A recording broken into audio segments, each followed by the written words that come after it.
The time for the promised big voice, Shankar Sharma of First Global. He spoke with Nikunj earlier on why he fears the markets are getting polarized and how can this decimation of smaller businesses be reversed in the economy.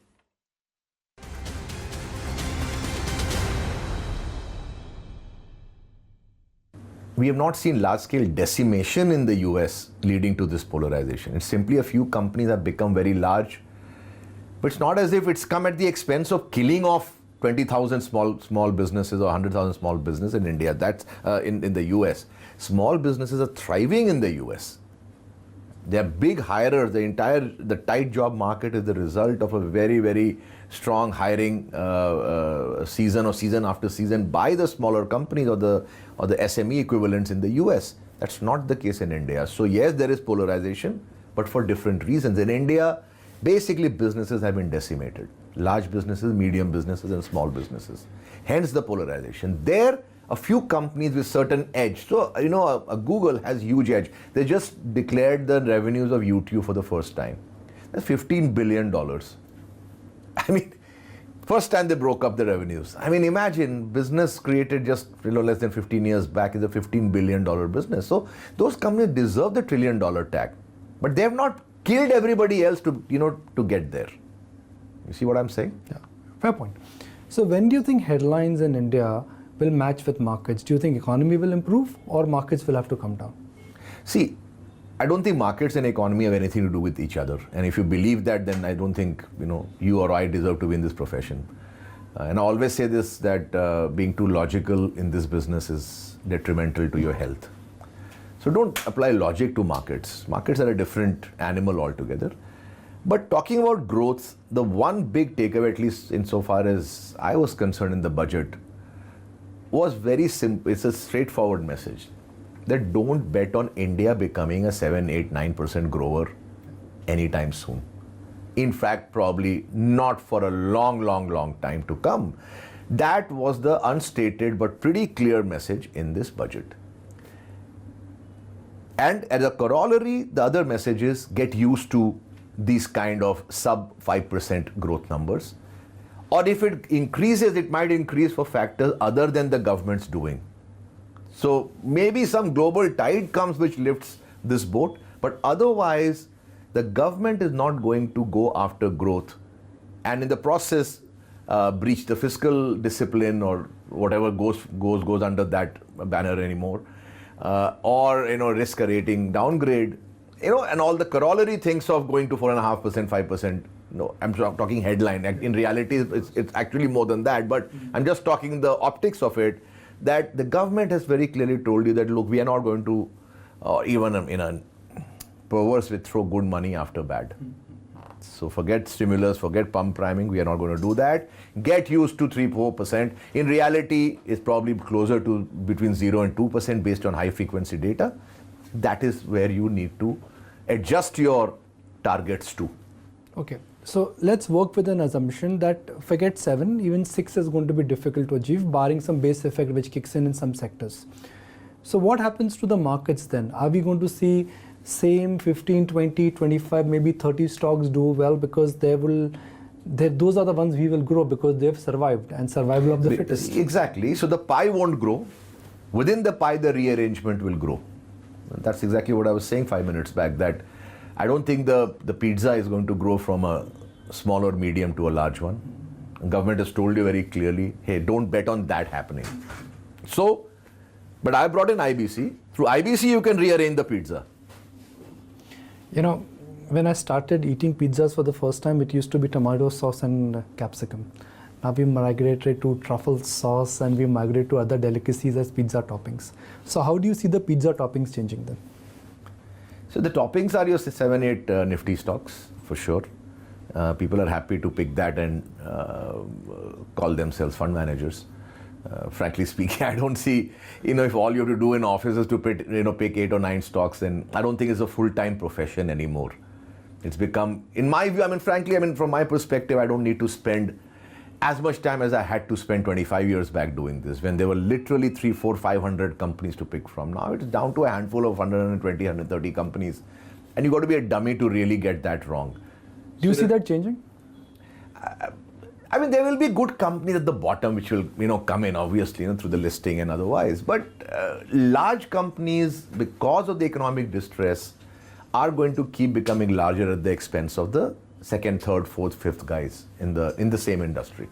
You've always been a big votary of mean reversion. You've always said that nothing goes one way. This trend in mega caps has lasted for a couple of years now. What is the end game?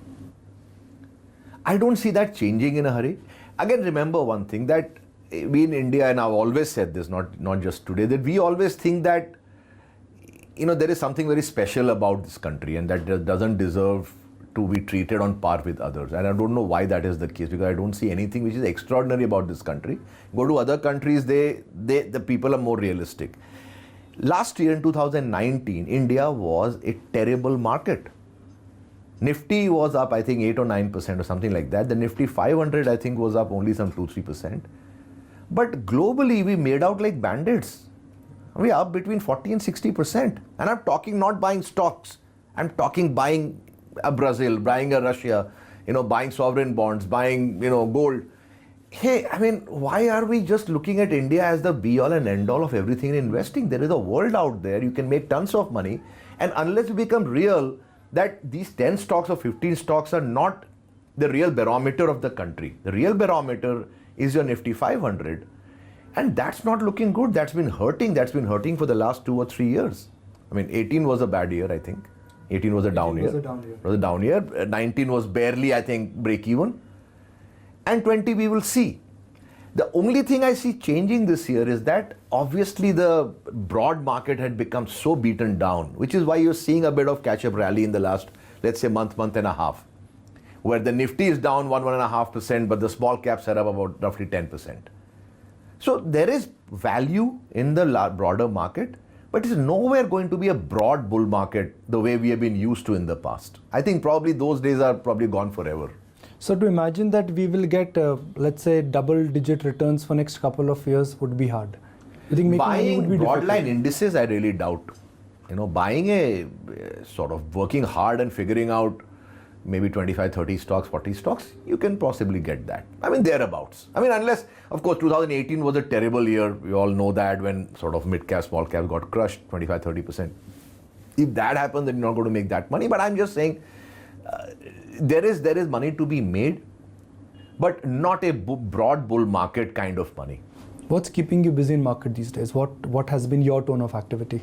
No, so we are very busy. I mean, we look at everything in India and across the world. I mean, we have had actually a good 2019. So in terms of the India products delivered, I think, between 11 and 19%. January was very good, 9%. So we'll take that. I don't think we can make 9% every month. It's not going to happen. But globally, we did phenomenally well. So which is what my point is, that we need to tone down expectations in India, because everybody in India, when you enter equity markets, starts with the assumption, I want to make 15-20%. In reality, you've not made anywhere close to that in the last 5 years. So then why are 7% is what your compounded return from the Nifty is over the last 5 or 6 years' time. Yeah, and if I put in the currency angle, it's worse. Currency, forget about it, and we are not even talking 0%, it's like less than 1%. But even nominal rupee terms, 7%, your FDs and bonds, governments, GSECs also yield you 6-7%. I mean, the data is data, and the data is that in last 10 years, Nifty and gold have given exactly the same return. And Nifty gives you all the stress when you invest in it. With gold, it's lock and key, stress-free return. So my question is that why then foreign investors obsessed with buying Indian stocks? The data is there every year, barring 1 or 2 years, last 9 out of 10 years. No, I mean, I don't attach any value to foreigners buying India. They buy many things. Okay, we Indians are कुएं में मेढक वाला हमारा होता है कि हमारे को डॉलर आया तो हमको लगता है दुनिया में कहीं डॉलर जा ही नहीं रहा है. There's no such thing. They give money to many countries, rightly, wrongly, deserving, undeserving. Okay, and in India, a lot of the money, because India hardly had any ETF business, which has become, that has over the last 10-15 years changed. So a lot of it basically is an ETF money that comes in. But you talk to individual FIIs, non-ETF, I don't see a happy face. I don't see a single happy face. Because all it has come down is to buying 8 stocks. If you try to make a diversified portfolio with a little bit of risk mitigation, you suddenly then go into a very, very poor return characteristic. So market is forcing you to just buy ETFs. But what should those do who are invested in those 8 or 10 stocks? Should they stay invested? Like I said, that these things are, I mean, this polarization of the market is a pretty new phenomenon. It started, I think, in 2018 when the small caps crashed. So a lot of the money basically moved to the large caps. And economic distress 2017, 18, 19 has been terrible. So the polarization of money moving from small caps to large caps has just kept increasing. I think those are still okay, not great. I mean, I'm not a votary of buying in Asian Paints at 70, 80p or whatever it is. It's a great company, but the strange thing in India, and which is again, India has many unique things also. One of the unique things in India that if you look at valuation, okay, and you buy based on valuation, you have to turn it upside down. That means you short the low PE stocks and you buy the high PE stocks. I mean, this trade has worked for 25 years. So if you short ONGC and you buy an Asian Paints, I think by and large, you go to one is 3.5p, the other is more like 70, 80p, and you'll probably never go wrong. So foreigners come here and they buy the ONGC and they don't buy Asian Paints, and then then they keep crying. But India is unique in that sense that the premium for quality and governance in a country which has no governance, whether it's from the government downwards to corporate India, we have seen. Now the handful of companies which have survived and which have even not great governance but good governance, I think market just says that, hey, I don't care about what PE you're trading at. As long as you not like suddenly go bust or I'll have an accounting hole, or I'll have something like what happened in Delhi in some power company, the old erstwhile Thapar group, etc. Suddenly you have more debt than what was declared. These kind of things at least I'm not going to get when I buy a certain kind of companies, and hence leave the PE aside, forget about it. It's outdated, outmoded, at least in India, it does not work anymore. I'm not saying that's right, but hey, I'm not the one to say that that's wrong either. There are a lot of market men who say, let's revisit cyclicals, time to revisit industrials. When the economy come back, steel, cement, infrastructure, these stocks will come back. I find the whole debate around structural versus cyclical, because I keep picking up on Twitter and elsewhere, I think it's a total nonsense. Cyclical doesn't last 5 years, boss. It's a cyclical slowdown we are in. 5 years. Hey, cyclical supposed to be 18, 24, 36 months. I mean, now we started, I think, economy started slowing down even prior to demonetization, which happened in late 2016. It was already on a downtrend. So are you telling me we've been slowed down from 2015, now we're 2025 years? What kind of nonsense is this? This is a structural problem. This large-scale decimation of job earners, of corporate India, of MSMEs is not coming back. So we will play it, at least I will play it realistically. I'm not going to live in a fool's paradise and say that suddenly all those dead companies are going to come back. And by the way, even at the peak of the infrastructure boom, when we were the only firm to call that this nonsense cannot go on anymore in 2007, 8, 9, people will say, but if India has to grow, infra has to grow. You remember that one of those things, yes. Right? We've argued that before. Yeah. I said, I'm sorry, India has to grow, but who's ever told you that infra has to grow? Now, we have grown more or less, but we have grown. Maybe 5-6% compound. Has infra grown? It's not grown. I mean, these kind of BS theories suddenly come out in the market. So I don't subscribe to that view that industrials are coming back anytime soon. The government has told you that. Look, to come out of any slowdown, structural or cyclical, what do you need? Government support, liquidity. Money, was simple. Na? Yes. You're bust as a consumer, you're bust as a company, you're bust as a government. How do you come out? Yes. पैसा चाहिए ना? You need cash. पैसा ही चाहिए ना? बात से तो नहीं हो सकता ना, boss. My good intentions cannot revive my company unless I find some way to make money. We all know that. Every housewife knows that. So why are we suddenly hoping that the industrial economy will suddenly zoom up with not even a rupee of stimulus being given directly in the budget? And the corporate tax cut is not that. It's not a stimulus for capex. It's a stimulus for a handful of banks and a handful of FMCG companies, none of which are interested in capex anyway. So this is a hope trade.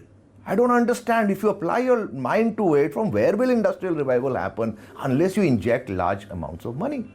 So what is the future for steel, cement, infra names? They've underperformed. Do you think they'll continue to underperform? Okay, metals are a global commodity, but India-centric businesses, cement, EPC, road companies, infra companies, they've destroyed wealth. Do you think this trend will continue? They will continue to act what is called as value traps? They are value traps. I mean, again, there will be an odd one here or there, but I don't think one should, start thinking about these stocks just yet. I mean, I think for me, the budget was important, like I said, only from one perspective, that it told me what the government's thinking is. And the government's thinking is figure it out. But I'm not there to write out big checks for you guys. Okay? Apna rasta nikalo, boss. Jo bhi nikalna hai. As long as that answer, I have at least seen that answer, why should I go and spend time buying deadbeat companies when there's enough money to be made buying safety? Life, what are you thankful, or what are you most thankful of? Money, family, knowledge, recognition? Oh, I am thankful for I wouldn't change even a single thing in my life. Not even a single thing. I mean, I look back and there's nothing that I would change, and I am extremely thankful for what the universe has given me. I'm not a religious person. You've seen on my Twitter bio that I don't believe in God, or I don't have a temple or a worship and all those things. That's not me. I'm way too rational for that, but I'm also irrational enough to believe that, beyond idol worship, there is a universal force, and that has given me more than probably what I deserve. Who is Shankar Sharma? Original thinker, investor, or someone who has a very contrarian and yet a very powerful opinion?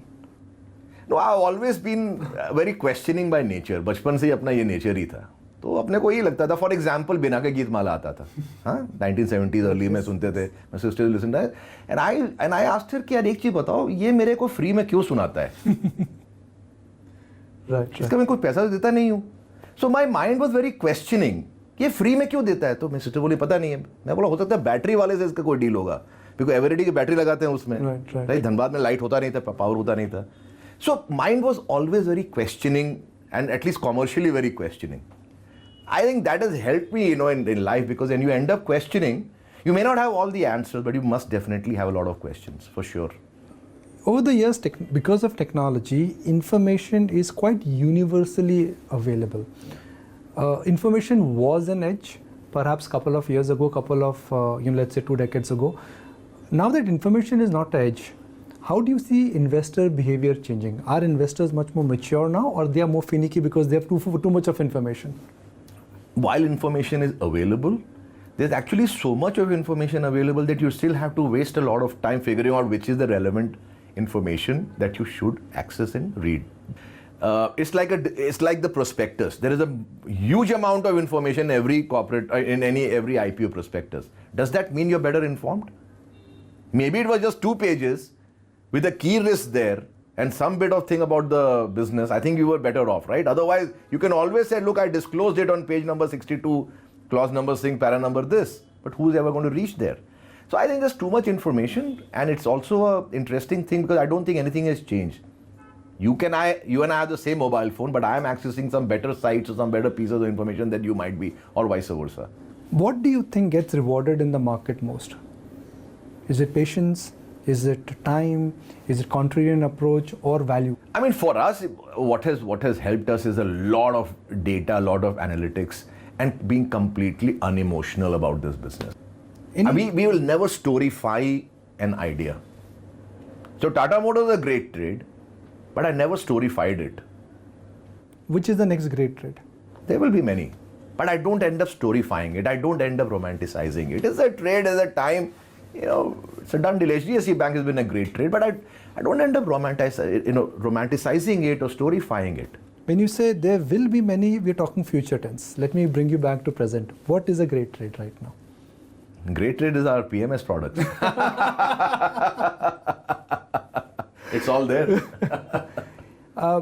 Just maybe tip may not be the right word, but advice for college students, for people who look up to Shankar Sharma, for somebody who wants to think and invest like Shankar Sharma. What should be the starting point? How can they start? How can they begin their investing career or the journey? Start reading. So I met a friend of mine's son recently. He asked me, Uncle, I want to spend some time with you. And I asked him, for what? He said, cricket and stock market. And he's in class 4 or 5. So I spent an afternoon, first of all, teaching him how to bowl leg spin. Second, at class 5, I gave him a list of books that he should read. He downloaded them, he bought them from Amazon, he's probably read through a few of them. Imagine at that age, if you read 3 books on investing, you got a huge head start ahead of everybody, including the experienced guys who probably never read a book. So you start reading. This is the knowledge-based business. And knowledge gives you humility. You become humble. You never have arrogance. Once you know how much you don't know. So last time when we interacted with you, we got a long list of restaurants. Some of the restaurants where you like to savor food and enjoy a cup of coffee with your wife. Why don't you give me a list of any new restaurants if you've added to that So there list? are 2 on Churchgate. Look, I'm a South Bombay guy, so I never ventured beyond that. But there are a couple of... Gambling has shut down. It's now become an Asian tapas bar or something. So I'm planning to go there. I'll let you know how it goes. And what about the list? The list which schoolboys should read, the basics and ABCs of investment, the one we shared with your friend's son. There are many. I mean, and actually, I've actually bought a couple of them to go back and revisit, your techniques, because all of us become too confident. But there's a little book of investing and there's stuff like that. And then he said, "Uncle, you also must write a book." So I said, "All right, we'll start doing that." So that's the next thing for you. You're writing a book. Yeah, why not? Yeah, why not? If a movie has to be made on you. On me? If a movie has to be made on you, okay, I'm sure you would like to become the actor of that movie. But whom do you think should be the actress? I don't think Devina is going to like if I take any other name but her. All right, as Shankar Sharma did best. We started with markets, spoke about food. He's writing a book. I didn't know this. And then frankly, I mean, who doesn't want a movie to be made on his name? Shankar did not dodge my question. He said, why not? But he said, look, can't comment beyond that.